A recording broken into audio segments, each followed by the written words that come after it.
Hello' everyone, আজি খানা খাবলৈ যাবলৈ ৰেডি হৈ আছিলোঁ। লগৰবোৰ আহি পাইছেহি, সিহঁতৰ আহি পোৱা দেৰিয়েই হ'ল। এতিয়া গাড়ীত বস্তু বাহানি ভৰাই খানা খোৱা প্লেচটোলৈ যাব ওলাইছোঁ। এয়া আহি পাই গ'লোহি খানা খোৱা প্লেচ। আহি পায়ে আৰ কাপোৰ মাৰি কাটা কৰাতহে লাগিছোঁ। এইফালে তাই চিকেন ভৰাইছিলে ষ্টিকত পুৰিবৰ কাৰণে। চিকেন পুৰা কিন্তু সকলোৰে লগত খাই ভাল লাগে। এতিয়া হাঁহৰ মাংস বনি আছে এইফালে চিকেন পুৰি আছিলে। বহুত দিনৰ মূৰত লগৰবোৰৰ লগত খানা খাইছিলোঁ, মনটো ভাল লাগিছে। এতিয়া চিকেন পুৰাখিনি টেষ্ট কৰিছোঁ, বহুত ধুনীয়া হৈছে।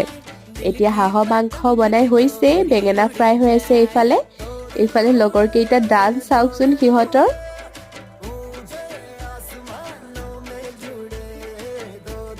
ভাত বনাই হৈ গ'ল, গৰমে গৰমে। তেতিয়াহ'লে আমি খাই লওঁ। আপোনালোকক অন্য এটি ভিডিঅ'ত আকৌ লগ পাম, বাই।